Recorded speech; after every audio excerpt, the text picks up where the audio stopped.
Why do you love professional wrestling?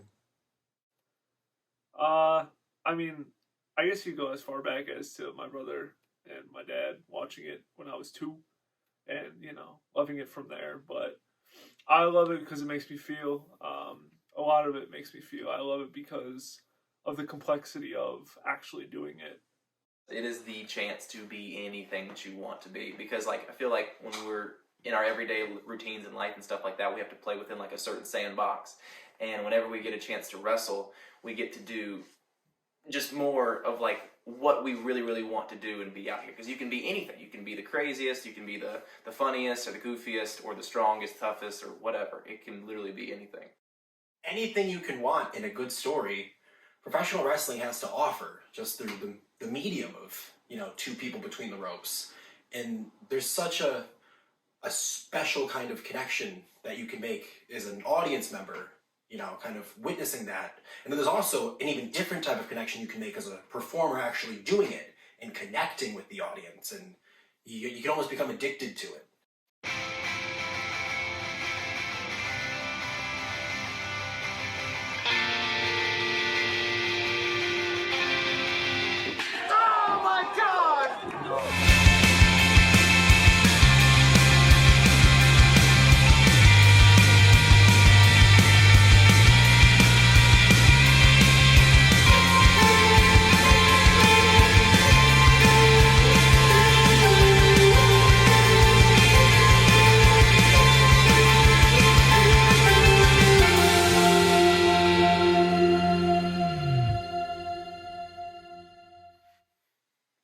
I met Brian Kenton on YouTube when I was 12.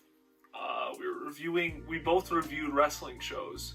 We became really good friends. Like, we would just do nothing but like fantasy book, like wrestling cards and all this kind of stuff. And then like I did my own like trampoline wrestling company with like my group of friends, and like I never had siblings, so I had to really try to find friends in like my neighborhood and stuff, and like I had to basically force them to do wrestling. And I feel so bad about it now, but definitely cool to kind of have somebody that was like your age and that was into wrestling, into all the like the weird stuff that you were. The most amazing thing about meeting Brian the first time was in the convention center. We started wrestling each other and had a match. And that was the first match we've ever had. But we had little kids watching us wrestle in the convention center as two 14-year-olds. There was a cool energy, and I definitely felt something that like made me really fall in love with the performance aspect of wrestling. Yeah, and from there, I think really wanted to give wrestling in a ring a try, and like actually have an audience there. He was all on board, I was all on board. Then I had to talk to my mom and dad. I say, oh, hey, what about getting this $2,500 wrestling ring? And immediately my dad and mom say no. And then you push, keep pushing, you keep pushing, you keep pushing. Not my dad, but my mom. So after a month of begging and pleading, we signed the papers and ordered a wrestling ring. We had a month to plan. And in that month, there was a lot of conversations. I forget specifics, but a lot of different ways we could do the show, a lot of different avenues we could go down. But we knew that the main event was going to be Jackson Knight now versus Brooks Banner in the main event. But we needed more matches. You can do one match, but how are you going to just have people come for 30 minutes and just send them home? So we needed more talent. My AGW story begins at a Monday Night Raw taping with my good friend Nick Ferraro and I kind of going through almost like the talking stage of our friendship.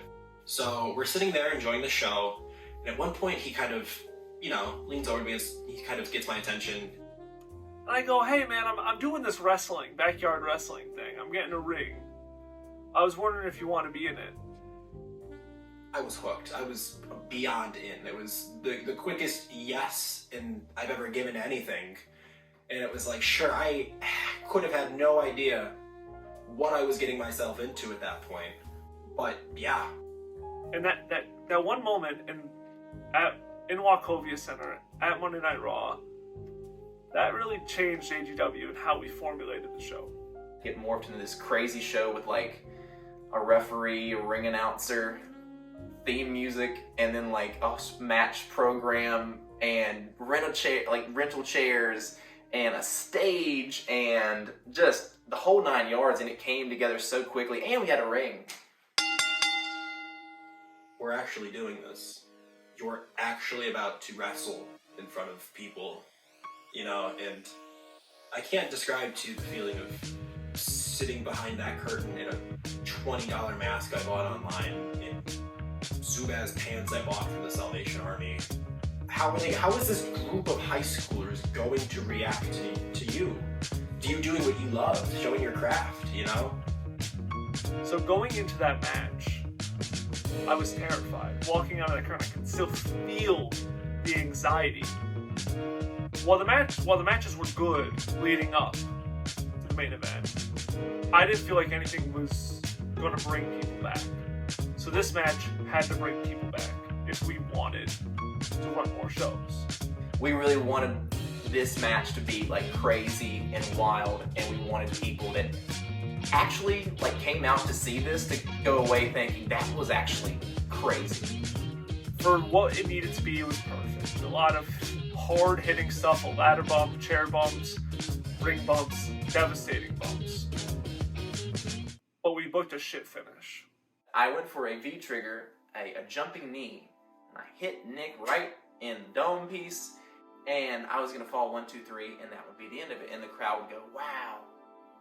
The crowd didn't go wow. In fact, they did not care because, again, it was a wrestling move for a crowd that is not a wrestling crowd. So what happened next is the moment that I think put AEW on a whole different course. I tell the referee, Kevin Mello, I ask him to come over, and I say, have him hit me in the head with the chair, have him hit me in the head with the chair. And he looks at me and he says, okay. He says, hit him in the head with the chair. And I see at the corner of my eye, Brooks roll out, I roll over, I get on my knees, and I get ready.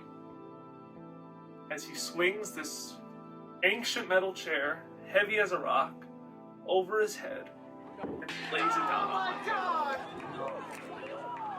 And then he lays on me and pins me. 30-minute match! Come on! 1, 2, 3! No. That is it! Oh my God. Brooks Banner! And in that moment, people needed to come back. They were begging for it. Looking back on it, probably shouldn't have done it, but if that chair shot doesn't happen, I don't think that we're all in this room talking about this right now. So then we have AEW 1, and then you run into the dilemma, well, how do you top that?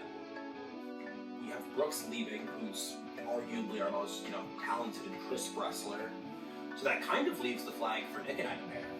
But we knew we had to capture what we just had. Lightning in a bottle. We still had it locked in. So we need to keep going with it. We couldn't just stop there. The setup was going to be, okay, Brooks is gone. Brooks is now going back to school, finishing his senior year, right? But the match is going to be El Reptile versus Jackson Knight in a ladder match. Because how do you up the ante? You throw a ladder in the ring. And not just one, but a bunch of ladders in the ring. So we knew where we needed to go with the match.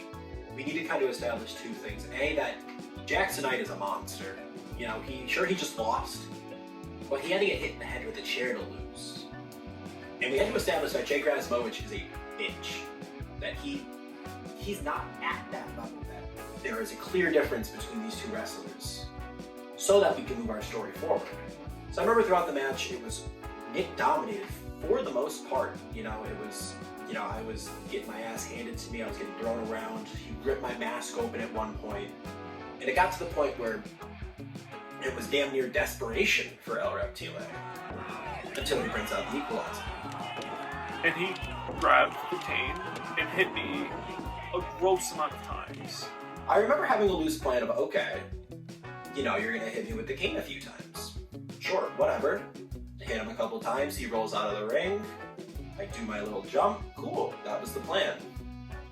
Nick grabs me, he's like, hit me more. Okay, sure. Wallop him some more, let's do it. He asked for it. At some point there was a miscommunication where I should have stopped, I guess, but we just never got to that point. And so, you know, we keep going through the match. And yeah, throughout the match, it was hellacious. But it needed to happen. Because it didn't totally turn the crowd, but they knew, okay, Jake Reslovich is not the good guy here. That was always the goal. Was, how can we make them actually invest in the story we're trying to tell? And I think this show is one of our best examples of that because we have one of our best moments, the turn. Nick is climbing the ladder, I'm down and out. The ref, he grabs the chair. He's climbing the ladder, and I grabbed a chair. I believe that it was already in the ring. I picked it up and just whammed him. And yeah, the fans just, you know, doing great for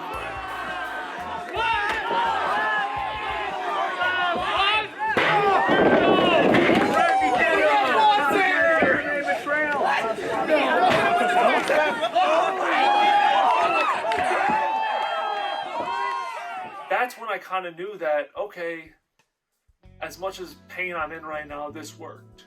Kevin turning heel worked. And Jake is now going to wrestle as a heel. And that's the thread that carried us to AEW 3, because when I walked out that curtain, I was booed out of the backyard. Mission accomplished. So now we have this totally different dynamic going into AEW 3. It's Jackson Knight, the good guy, clear good guy, versus Jake Reslovich and his lackeys, AU, his little band. We kind of went in with the attitude of, well, we know what we're doing with each other, let's just do it. We added some spots. I remember the one was AJ Lee submission holds out of my finisher. But other than that, we just kind of went out there. And the match was lazy. I think the word to describe it is. I did love the AEW 3 match.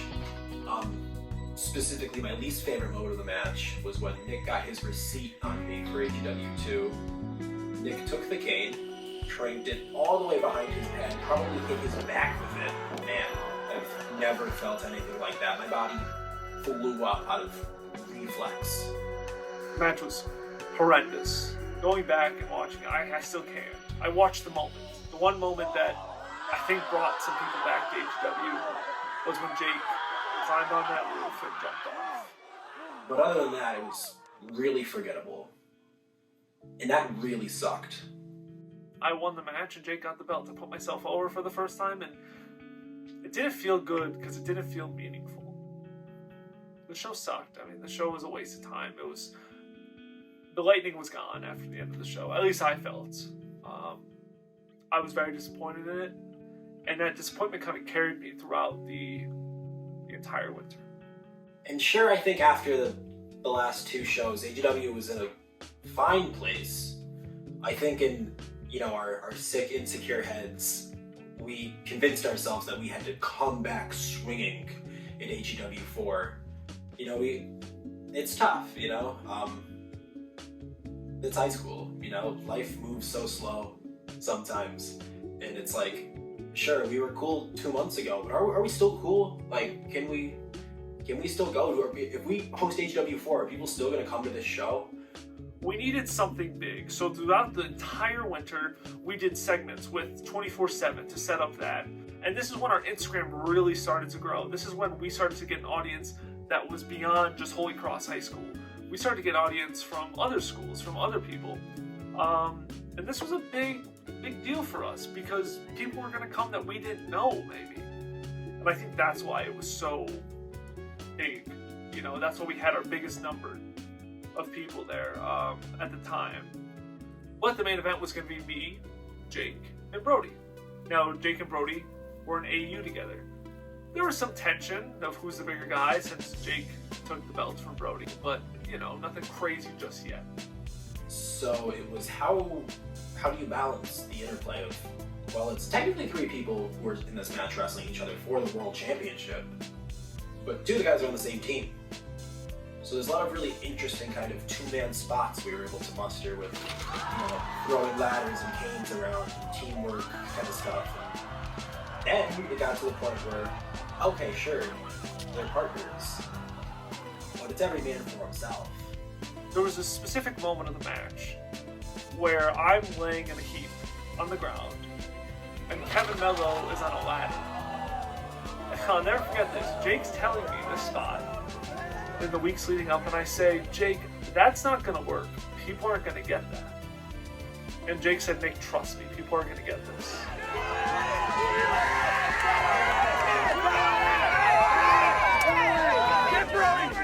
Yes!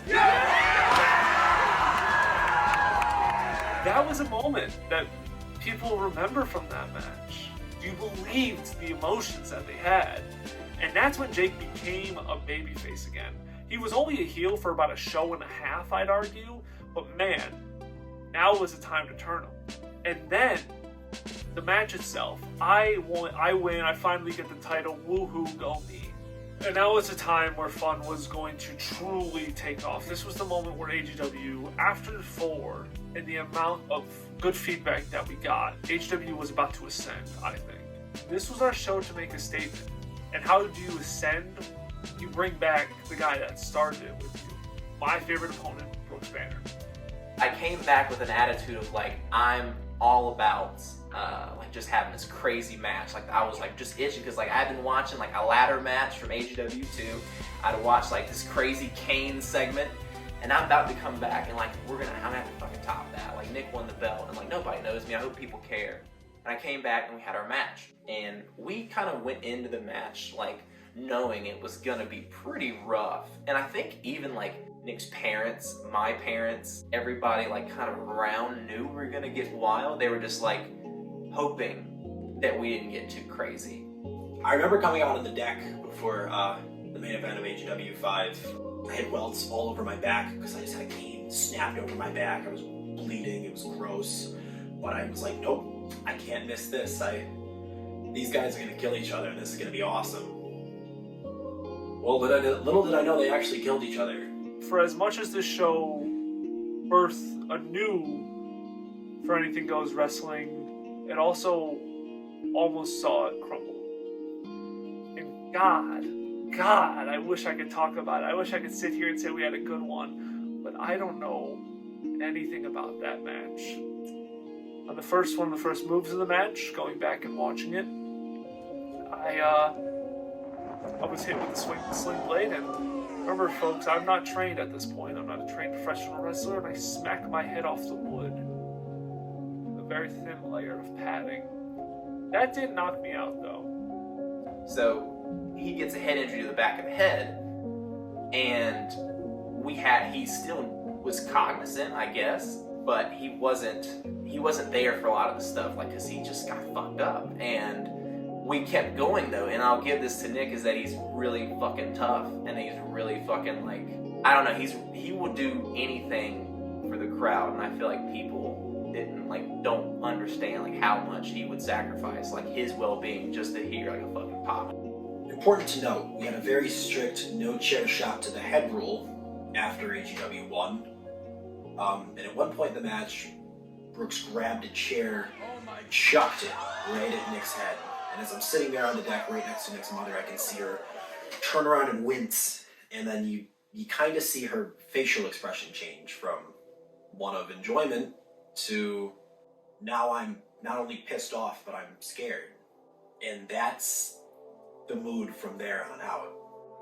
And I'm out of it. We cut a lot from the match. I must have said it. And Brooks, even at the end of it, he's not into it. He's not excited.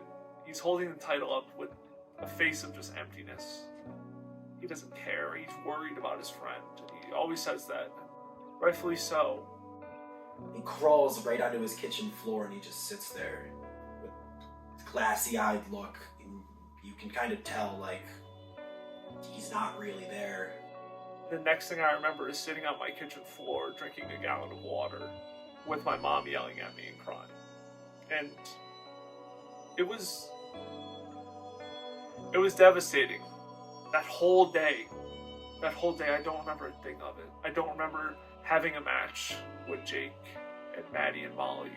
I don't remember setting up anything. I just remember sitting there, hearing my mom cry. Well, I don't know what's next. The show will go on, I hope. because there was a genuine hope. Because after that, you had no idea. And Nick's mom just running around the house saying, "We're done. This is it. We're done. Last show." And it was like, man, everything we worked for, we built. Like, this wasn't the crescendo. This was Act 2, and you're cutting it here. We can't do that. After that, me, Jake, and Brooks go in there to my mom's room, and we convince her to let us run at least 3 more shows, because she was going to nix the whole thing, because she didn't want to see her baby boy hurt anymore. How nice. But we convinced her, I convinced her to get the ring, and Our original 5-show plan now has to be almost bartered and compromised down to a 3-show plan with very, very strict weaponry and safety rules that were thrown out along the way, but concessions were made on paper. But we get to do AEW 6. It's gotta be up from here, right? I was really, really excited for it. Up until I was told that I had to lose the title. and then drama started to happen. Out of nowhere. Things that everyone was kind of just in it together, arms locked, in a big hoorah, excited to just be on the forefront of AEW. Things started to crumble internally. There was one person who really, really won the championship, and that was Kevin Brody Broadway. Where Kevin said, "I want to win the belt, and I won't wrestle unless I win the belt." I got pissed off.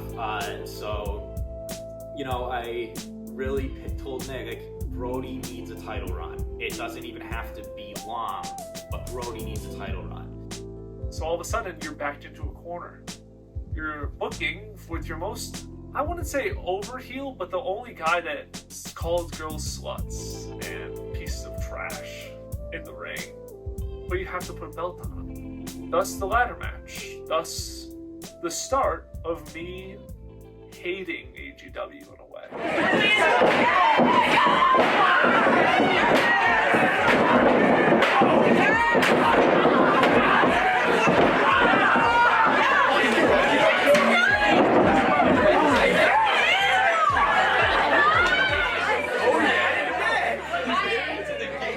We went out there and had what I thought was a very, very fun ladder match. A mess. People got very hurt, including myself. Did a lot of really, really, really dumb things. But it was great. It was great fun. Like, we were all just kind of having a good time. And after a certain point, we all just fucking forgot. And we just start fucking hammering each other, and just literally, it is backyard wrestling. There's no art in it at all. We're just having fun, but and we're just beating the piss out of each other. So in that match, you hear me barking out orders of where these guys have to go. I'm telling Jake, get up the ladder, get up the ladder. He gives me a splash. I'm like, get on top of the ladder at one point. And he does his big dive. But this match, as much as it got fucked up, it was so beautiful and chaotic that it's one of my favorite matches we've ever done. I mean, there's moments littered throughout it. So then eventually the matches devolve into storylines. It goes Brody Broadway and Jake Razovich taking out their frustrations on each other. Jackson Knight and Brooks Banner taking out their frustrations on each other. Brooks does an awesome backflip off the truck onto a ladder, all while Kevin comes behind me, wham, pops me with the chair in the exact same fashion he popped Nick with the chair at AEW 2, except this time he missed a little bit. Rather than hitting me square on my back, he pops my elbow right out of socket. And then he pushes me onto the ground, handcuffs me to the ropes, and I'm sitting there with one arm desperately trying to pop my elbow back into place using my upper thigh. It was an absolute mess. I grabbed the ladder, and I, to the fans' dismay, I climbed it and grabbed the title.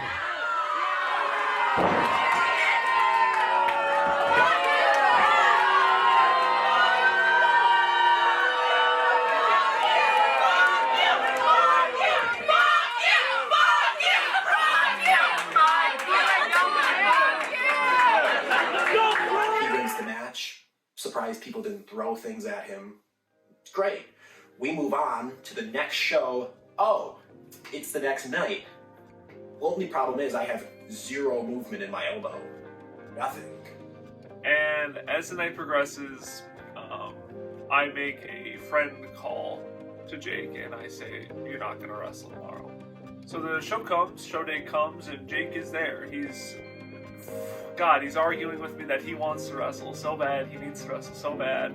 Basically, we already announced the 2 matches. Like, we knew Nick and myself were gonna wrestle again. Then we had Jake and Kevin, so we'd have like the 2 main events from like the ladder match conflict in like separate matches. Whoever had the title would be for the title, whoever didn't, it'd be whatever. And we make the decision that, yeah, I can wrestle, but barely. We put together what I thought was a very quick and fast-paced match. Kevin and I go out there to wrestle it. Stinks. Falls flat on its face. God, they laid an egg, man. There's moves that were called in the ring that should never have been called. Thumbtacks are laid out. Brody goes through them. I was a little disappointed with how the tag bump turned out, just because none of them stuck in my back. The match slowed down to a snail's pace. It accomplished nothing. And what really hurt was 10 minutes before, Brooks and Nick got to have this classic of a match. We had the best match in AEW 7. The best match in AEW 7. I'll put that match against anybody, and it is not even close. And my God, we created magic. And this was kind of our swan song in a way. It was a chaotic mess. We were both tired, but the match itself came together and it was beautiful. We put some psychology in a backyard wrestling match, and that was crucial. You know, we worked on the arm and did a lot of creative stuff with that arm, and the people bought it. And then at the end, we knew we were going to do it eventually. It was a beautiful callback of the first show, him wheeling up that chair and going to strike me in the head with it again. But this time,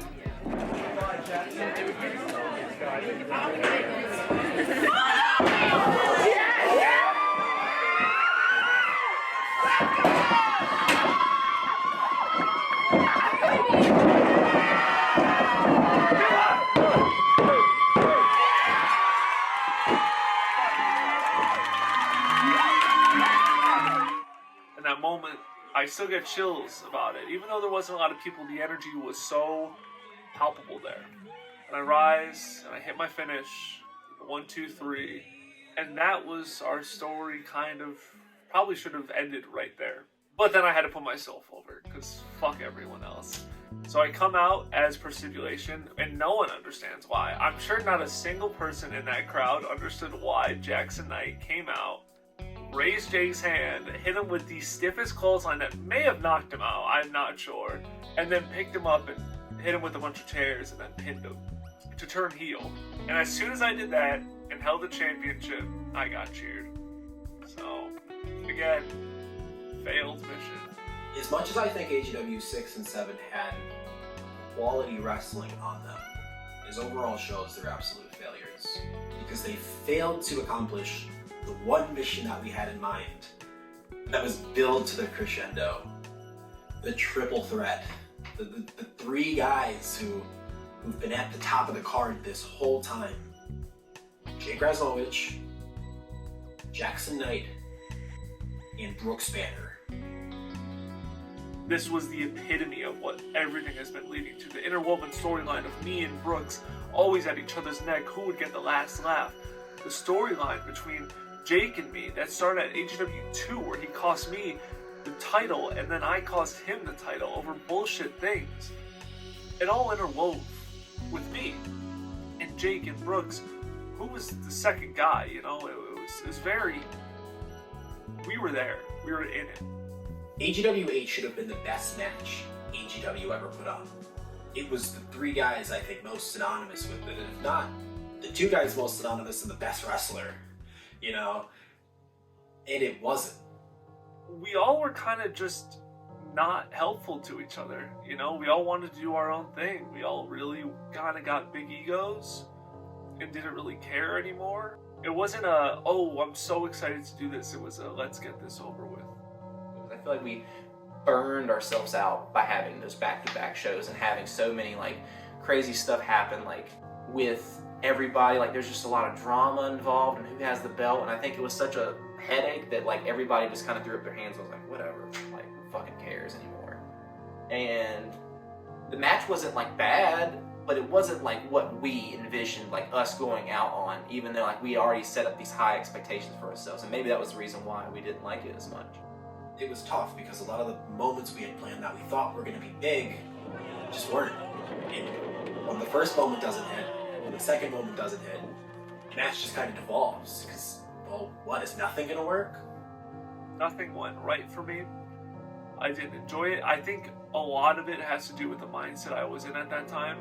Kind of just a fuck it, let's get this over with deal, and I did not put any of my heart into it. I don't remember taking any big bumps. I don't remember doing anything that I really gave a shit about.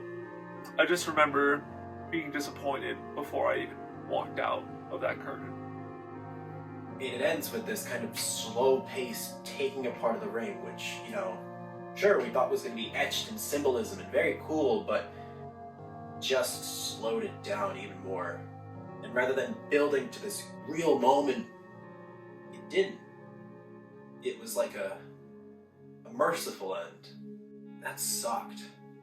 And as the winner of that match, as the person who it's supposed to be all about, when it falls flat so stupendously, when that's the crescendo 8 shows are building to and it doesn't work, you feel like a failure. And that hit hard on me for a long time. I knew leaving AGW 8, I knew I didn't want to end it there. I knew I didn't want to end it at AGW 8. I knew I didn't want to end on disappointment, not only for myself, but for every single person that ever came to a show.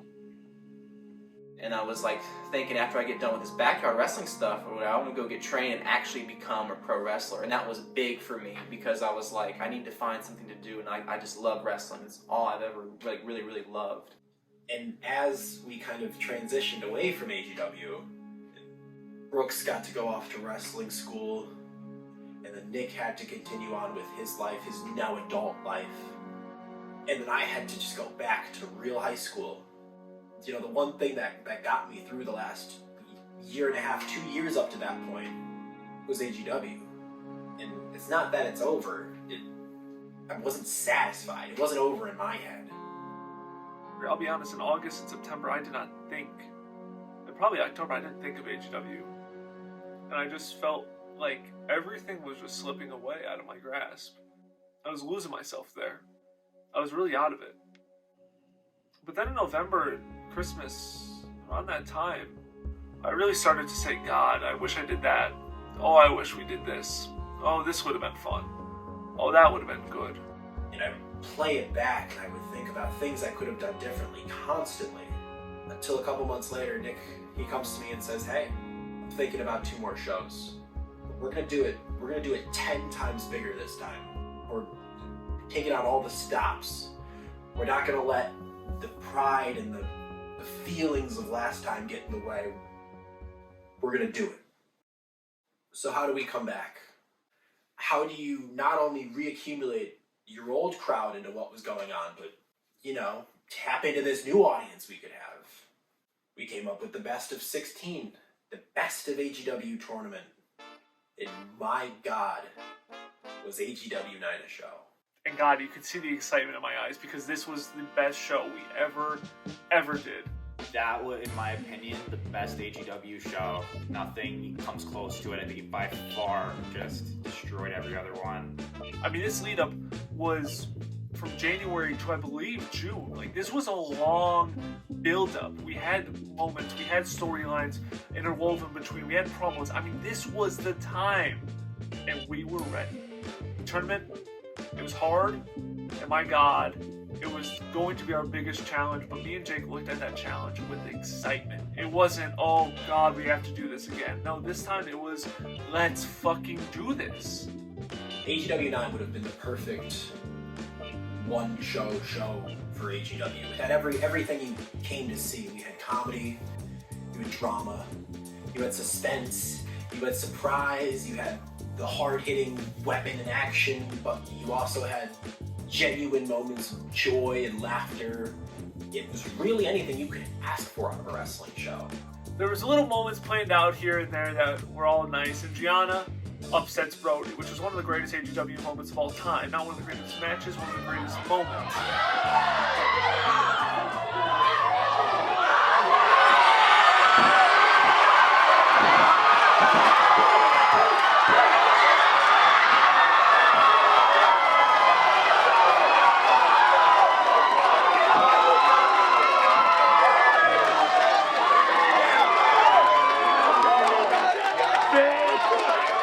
So after the show, finally, we're in a place where we can parlay into AGW 10, a finale worth having.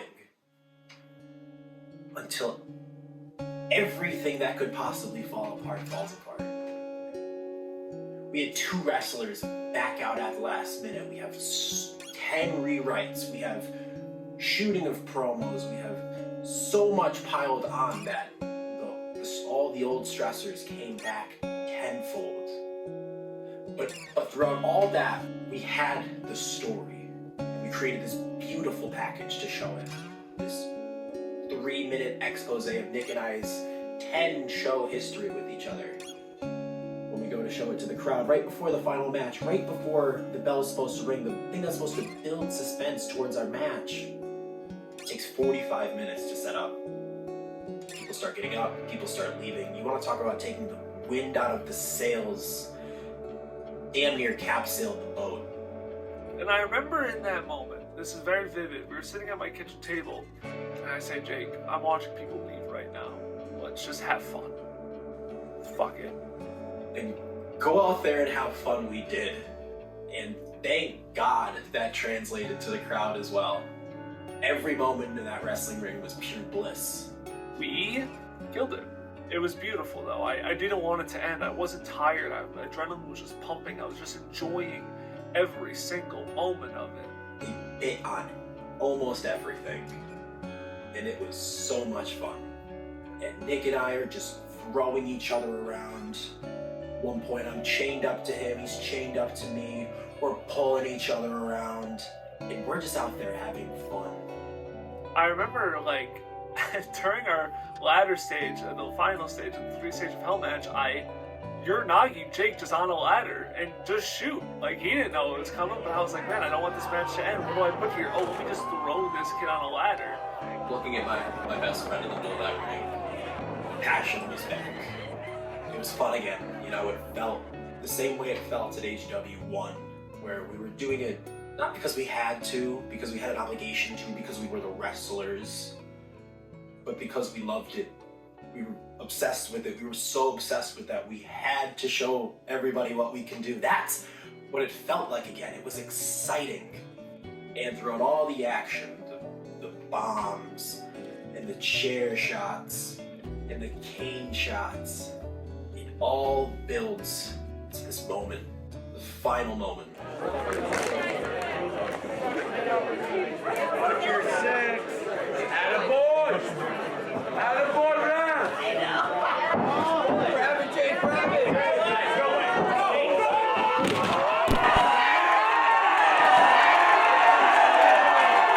For a moment, my sound kind of cut out, but when I came to, it's the loudest noise I've ever heard. And it swelled.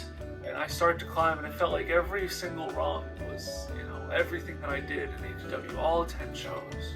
Exhausting. But looking back on it, fun. I climbed the ladder, I pulled the title down for the final time, and people just went ballistic. And at that moment, I knew Nick had the title in his hand. And not only did he have the title, but in real life, I got to right the biggest wrong of my life. I got to give my best friend that moment, and in turn, give myself that moment. That's all I could have asked for. In that moment, I was satisfied. I knew I gave the people that stayed the send-off that they really deserved. AEW 10 was a beautiful experience for me. It was a religious experience for me.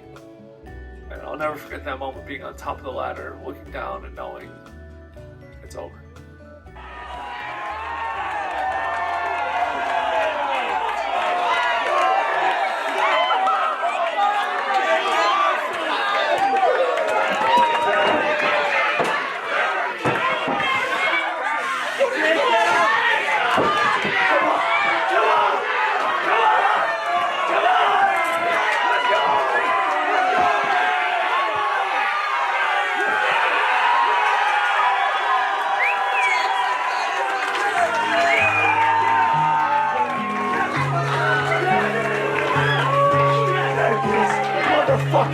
You